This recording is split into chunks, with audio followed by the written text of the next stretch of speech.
बिस्मिल्लाहिर्रहमानिर्रहीम। अस्सलामुअलैकुम।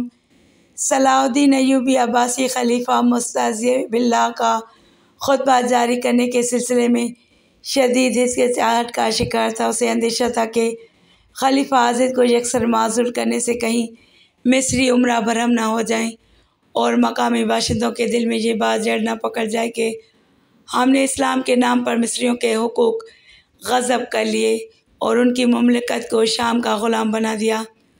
इसी ज़हनी कशमकश से निजात हासिल करने के लिए सलाउद्दीन अय्यूबी ने अपने उमरा का इजलास तलब कर लिया और उन्हें सुल्तान नूरुद्दीन महमूद की ख्वाहिश से बाखबर किया। बाज़ उमरा ने इंतहाई पुरजोश लहजे में कहा, सुल्तान आदिल के हर हुक्म पर अमल करना हमारे लिए सआदत का बायस है। अगर सुल्तान बर वक्त अपनी फ़ौज ना भेजते तो दमियात पर सलेबियों का कब्ज़ा हो चुका होता और फिर अल्लाह ही जानता है कि हम किस अंजाम से दो चार होते। कुछ उमरा ने सलाउद्दीन अय्यूबी की तायद की। इस तरह फितना और फसाद का ख़तरा है। आखिर एक शख्स अमीरुल आलम अपनी जगह खड़ा हुआ और सलाउद्दीन अय्यूबी को मुखातिब करके कहने लगा, ये काम मुझ पर छोड़ दें। तमाम लोगों ने अमीरुल आलम की तरफ हैरत से देखा। वो मुहर्रम उल हराम का महीना था। कायरा की जामा मस्जिद में तमाम उमरा नमाज जुमा के लिए मौजूद थे। उससे पहले कि खतीब अपना खुतबा शुरू करता, अमीरुल आलम नमाजियों की अगली सफ से तेज़ी के साथ उठा और मिंबर पर चढ़ गया। फिर उसने बड़े पुरसोज लहजे में हमदो-नात पढ़ी। उसके बाद अब्बासी खलीफा मुस्तज़ी की दराज़ी उम्र और बुलंद इकबाली के लिए इंतहाई मौसर दुआ की। तमाम लोग खामोश बैठे रहे। सलाउद्दीन अय्यूबी बार बार नमाजियों की तरफ देख रहा था। किसी के चेहरे पर नागवार रद्द अमल का इज़हार नहीं हो रहा था। पहला मरहला सलामती के साथ गुजर गया तो सलाउद्दीन अय्यूबी रहमतुल्लाह ताला अलैह ने सरकारी तौर पर यह हुक्म जारी कर दिया कि मिल्लत इस्लामिया के इत्तेहाद के लिए ज़रूरी है कि तमाम रियासतें एक ही खलीफा के ज़ेर असर हों। मैं ऐलान करता हूँ कि हमारे दिल और तलवारें खलीफा मुस्तज़ी बिल अमरुल्लाह के साथ हैं। दूसरे जुमे को मिस्र की तमाम मस्जिदों में अब्बासी खलीफा का खुतबा ज़ोर व शोर के साथ पढ़ा गया और पूरी मुमलिकत में एक भी सदाए एहतजाज बुलंद नहीं हुई। 2 दिन बाद इस खबर के सदमे से खलीफा आज़िद का इंतकाल हो गया। बाज़ मौरख़ीन कहते हैं कि उसने जहर खा लिया था। हकीकत कुछ भी हो, 200 साल बाद मिस्र में फातिमी खिलाफत का ख़ात्मा हो गया। खलीफा आज़िद का ख़जाना कीमती जवाहरात और सोने चांदी से भरा हुआ था।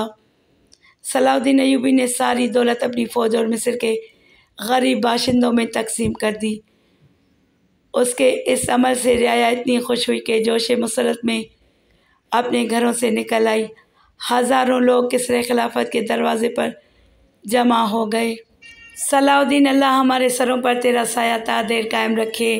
गिरदो नवा का पूरा इलाका इस शोर से गूंज उड़ा था। उसी दिन से नजमुद्दीन अय्यूब का बेटा यूसुफ सलाउद्दीन के लक़ब से मशहूर हुआ और फिर मिस्री अवाम का दिया हुआ ये खिताब शोहरत दवाम हासिल कर गया। कुछ दिन बाद सलाउद्दीन ने वालिद की निस्बत को भी अपने नाम का हिस्सा बना लिया। सरकारी अहकाम जारी करने के लिए जो मेहर बनवाई उस पर सलाउद्दीन अय्यूबी कुंदा था। जब सलाउद्दीन अय्यूबी ने मिस्र पर कुल इक़्तिदार हासिल कर लिया तो अचानक उसे वालदा की बीमारी की खबर मिली। छोटा भाई मलक आदिल ये खबर लेकर आया था।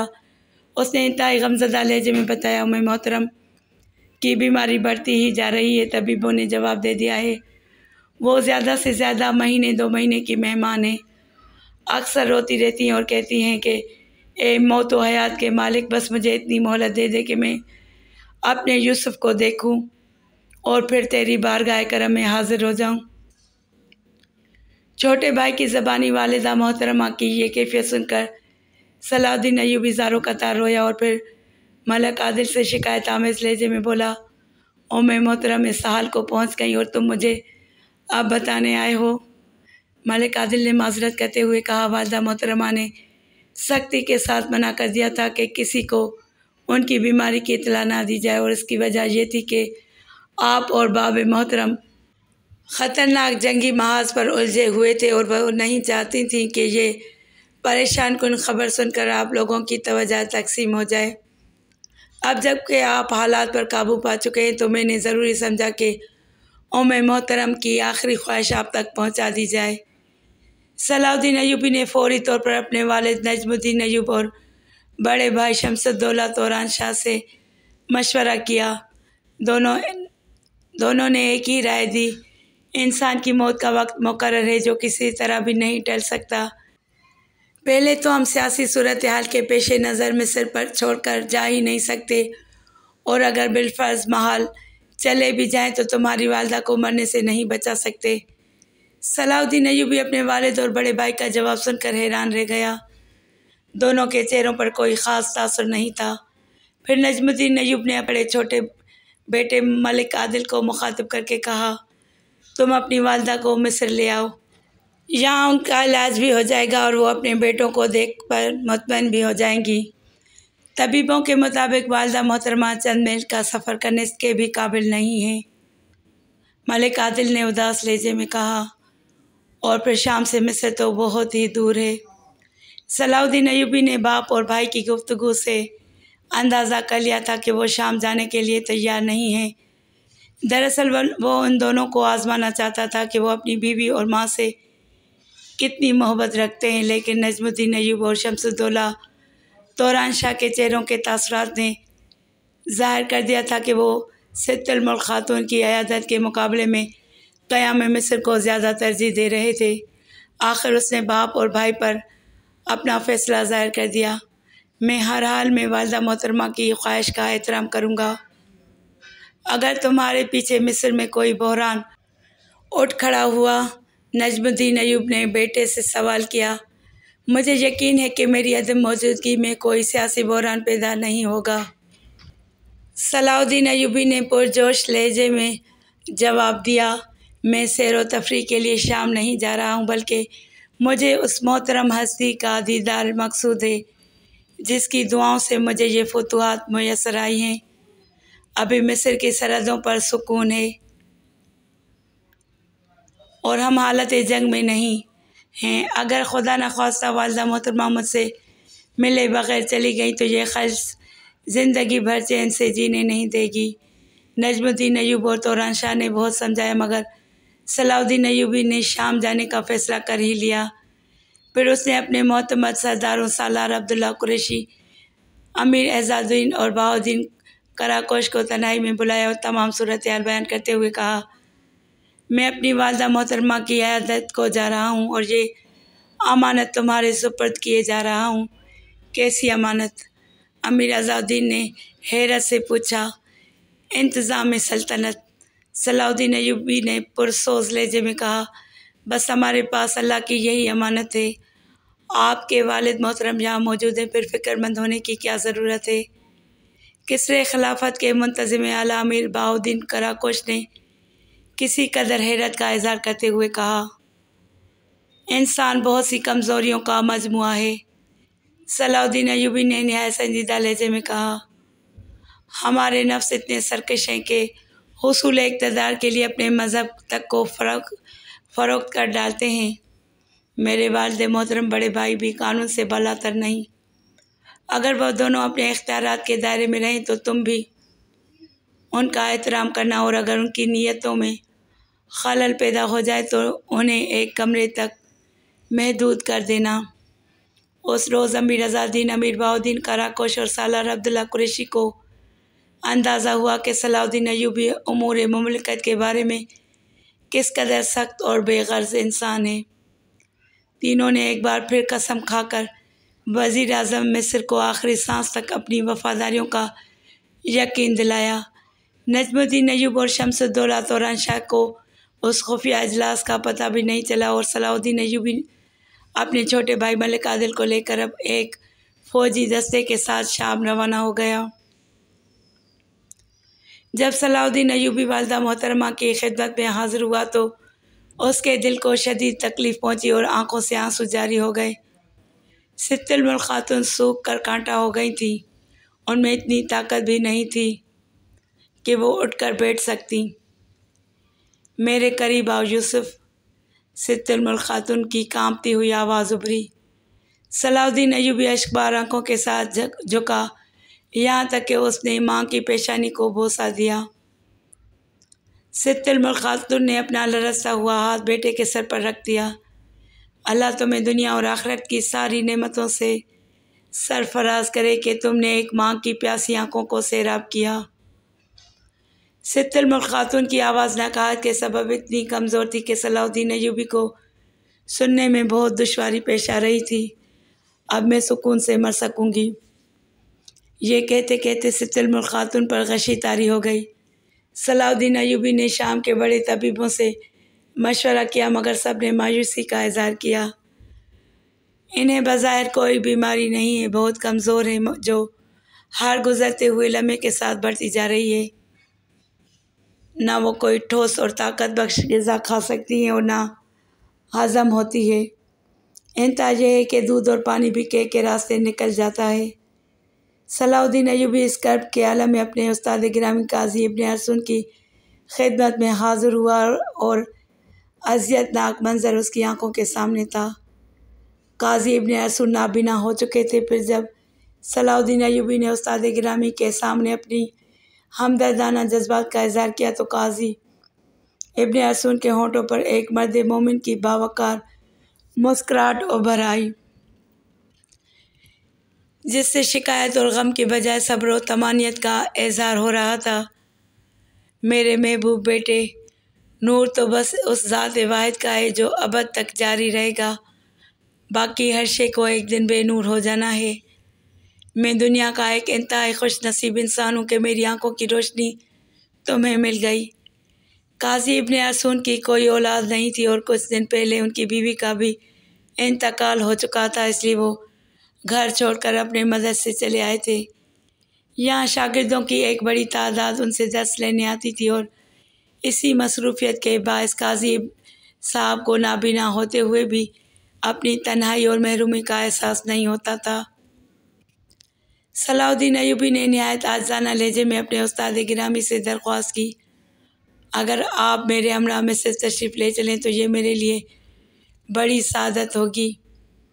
इस तरह मैं आपकी खिदमत भी कर सकूँगा और दुआओं के हल्का असर में भी शामिल रहूँगा। दुआओं के लिए कुर्बत की ज़रूरत नहीं होती। काजी इब्न अरसुन के होंठों पर वही दिलावेज़ तबस्सुम नुमायाँ थी। मेरे नज़दीक शाम और मिस्र में इतना ही फासला है जितना कि इस वक्त मेरे और तुम्हारे दरमियान। अगर खालिद के कायनात ने मेरी दुआओं में तासीर बख्शी तो तुम कहीं भी रहो उससे महरूम नहीं रहोगे। तुम्हारी यह खिदमत क्या कम है कि तुम अपने उस्ताद को याद रखते हो। बस मेरी आखिरी नसीहत ये है कि एक लम्हे के लिए भी अपनी हकीकत को फरामोश ना करना। तुमसे राज़ी हूँ और हर वक्त दुआ करता हूँ कि अल्लाह भी तुमसे राज़ी हो जाए। जब सलाहुद्दीन अय्यूबी को अंदाज़ा हो गया कि काजी इब्न अरसुन किसी तरह भी मिस्र जाने पर आमादा नहीं होंगे तो उसने अपनी वालिदा मोहतरमा की बीमारी का जिक्र करते हुए उनकी सेहत के लिए काजी इब्न अरसुन से दुआ की दरख्वास्त की। सिद्दुल मुल्क खातून की शदीद दलालत और तबीबान ख़ास की मायूसी का जिक्र सुनकर काजी इब्न अरसुन कुछ देर के लिए उदास हो गए। फिर अपने शागिर्द से मुखातिब होकर बोले, यूसुफ, मुझे अपनी हकीकत मालूम है। ये तो बस उसकी शान करम है कि उसने अहले शाम के सामने मेरा भरम रखा है। तो मेरी बेटी शारिया से दुआ के लिए कहो, अल्लाह उसकी बहुत सुनता है। शारिया का नाम सुनकर सलाहुद्दीन अय्यूबी के जहन में एक बर्क सी लहराई। वालिदा मोहतरमा की बीमारी के सबब वो उस लड़की को भी फरामोश कर बैठा था जिसने उसकी खातिर अपनी दुनिया ही बदल डाली थी। सलाहुद्दीन अय्यूबी उस्ताद गिरामी की बारगाह से उठकर उस हुजरे की तरफ चला जहाँ शारिया 10 साल से गोशा नशीन थी। हुजरा तो वही था मगर यहाँ की फ़ज़ा बदली हुई थी। कुछ देर के लिए सलाहुद्दीन अय्यूबी पर हैरत की कैफियत तारी हो गई।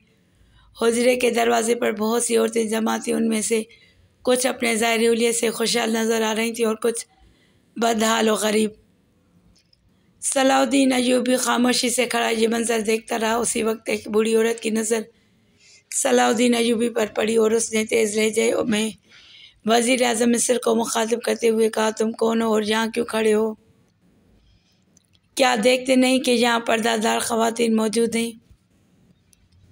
बूढ़ी औरत के तर्ज तखातुब पर सलाउद्दीन अयूबी को कुछ नज़ामत सी महसूस हुई। उसने इंतहाई नरम लहजे में कहा, मुझे इस सूरत हाल का अंदाज़ा नहीं था। शारिया बीबी से जाकर कहो कि यूसुफ आया है। तुम बराबर के हुजरे में बैठकर अपनी बारी का इंतज़ार करो। बूढ़ी औरत ने जवाब देते हुए कहा। फिर उसे शारिया से मुलाकात के लिए तवील इंतज़ार करना पड़ा।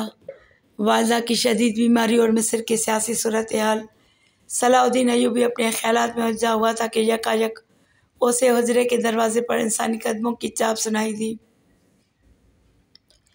सलाउद्दीन अयूबी ने चौंक कर देखा। उसकी नज़रों के सामने सफ़ेद लिबास में मलबूस एक कमज़ोर सी औरत खड़ी थी, जिसके चेहरे की रंगत सफ़ेदी माइल जर्द थी।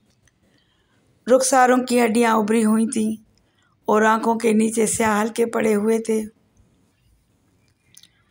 उस औरत के पीछे बूढ़ी खादमा खड़ी थी। सलाउद्दीन अयूबी हैरत से उस औरत की तरफ देख रहा था। वो शारिया को पहचानने से कासिर था। मैंने तुम्हें नहीं पहचाना शारिया। शारिया की ज़ाहिरी हालत देखकर सलाउद्दीन अयूबी बहुत ज़्यादा रंजीदा हो गया था। मुझे बहुत दुख है कि मैंने अपनी बेपनाह मसरूफियात के बायस तुमसे मिलने ना आ सका, और सच तो यह कि अभी वालदा मोहतरमा की शदीद बीमारी की खबर सुनकर यहाँ आया हूँ। ये सुनते ही शारिया के चेहरे पर अज़ियत व कर्ब की परछाइयाँ लरसने लगीं। क्या बीमारी है उन्हें? शिद्दत गम से शारिया की आवाज़ लरसने लगी थी। कोई नहीं जानता कि उन्हें क्या बीमारी है, मगर हर तबीब यही कहता है कि वो कब्र के दहाने पर खड़ी हैं। शारिया भी सित्तुल खातून को अपनी माँ की तरह चाहती थी, मगर नजमुद्दीन अयूब की वजह से ये रिश्ता ख़त्म हो गया था। फिर भी सित्तुल खातून उसे अक्सर याद किया करती थी। आज जब शारिया ने सलाउद्दीन की ज़बानी सित्तुल खातून के बारे में इंतहाई मायूस कुन खबर सुनी तो वो बेकरार हो गई और शदीद इल्तिजा के लहजे में सलाउद्दीन से कहने लगी, यूसुफ, अगर तुम मुझे इजाज़त दो तो मैं एक बार अपनी माँ को देख लूँ। शारिया की दरख्वास्त सुनकर सलाउद्दीन की आंखों में आंसू आ गए। मैं तो ख़ुद तुम्हारे पास आया था कि तुम वालदा साहिबा की सेहत के लिए दुआ करो कि अब दुआ ही उनका इलाज है। फिर शारिया सलाउद्दीन अयूबी के साथ उसके घर पहुंची। सित्तुल खातून उसे पहचान ना सकी। फिर जब सलाउद्दीन अयूबी ने उन्हें बताया तो वो शारिया को देख कर रोने लगी। मेरी बच्ची, हम सब मजबूर हैं, मगर वो मालिक व मुख्तार है। शारिया झुकी, सित्तुल खातून के माथे को बोसा दिया और उनका चेहरा अपने दोनों हाथों के दरमियान लेकर इंतहाई रिक्कत आमेज़ लहजे में कहने लगी, ए मौत व हयात के मालिक, अगर मेरी माँ का वक्त पूरा हो चुका है तो उनकी जगह मेरा सदका जान कबूल कर ले, और अगर इनकी सांसें बाकी हैं तो मेरी ज़िंदगी के माओ साल इन्हें बख्श दे। ये दुआ मांगने के बाद शारिया अपनी खानका वापस चली गई और सित्तुल खातून हैरत अंगेज़ तौर पर सेहत याब होने लगी। सलाउद्दीन अयूबी शारिया के इस तर्ज़ अमल पर हैरान रह गया था। फिर एक दिन उसने बड़े पुरसोस लहजे में अपनी वालदा से कहा, उम्मे मोहतरम, आपने देखी शारिया की मोहब्बत, वो गैर है, मगर फिर भी आपकी सेहत के लिए अपना सदका जान देने पर आमादा है, और एक हमें आपके हकीकी औलाद, मगर किसी भाई को भी अपनी माँ के लिए ये दुआ मांगने की तौफीक नहीं हुई। सित्तुल खातून क्या जवाब देती। बेटे की बातें सुनकर बहुत देर तक रोती रही। फिर रुक रुक कर बोली, मैं हमेशा इसकी मकरूज़ रहूँगी। हक़ ताला इसे दोनों जहां में बुलंद दर्जा अता फरमाए। बुलंद दर्जा तो उसे मिल चुका। सलाउद्दीन अयूबी ने ख़ुद कलामी के अंदाज में कहा। तबीबान ख़ास के कीमिया असर नुस्खे रायगां गए, मगर इसकी ज़बान से अदा होने वाले दो लफ्ज़ आसमान पर सुने गए। फिर सलाउद्दीन अयूबी शारिया से दोबारा मिला। आपकी बार उसके मिलने का अंदाज मौदबाना था, जैसे कोई अक़ीदतमंद किसी खुदा रसीदा बुज़ुर्ग की खिदमत में हाजिर होता है। मैं ज़िंदगी भर तुम्हारा शुक्रगुज़ार रहूँगा शारिया। सलाउद्दीन अयूबी ने कम व बेश वही अल्फाज अपनी ज़बान से दोहराए जो सित्तुल खातून ने कहे थे।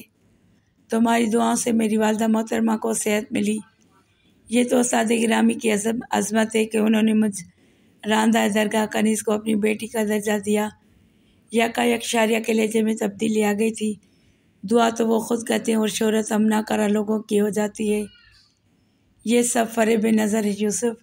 फिर भी अगर तुम मेरी दुआओं को मुअस्सर समझते हो तो ये समझ लो कि तुम्हें सुकून मिल गया और मेरी रियाजत ठिकाने लग गई। शारिया ने सलाहुद्दीन अय्यूबी को आखिरी नसीहत करते हुए कहा, यूसुफ तुम्हारी मंजिल बहुत दूर है, इतनी दूर कि तुम उन फासलों का अंदाज़ा भी नहीं कर सकते। पीछे मुड़कर मत देखना, ये सब रास्ते का पत्थर हैं।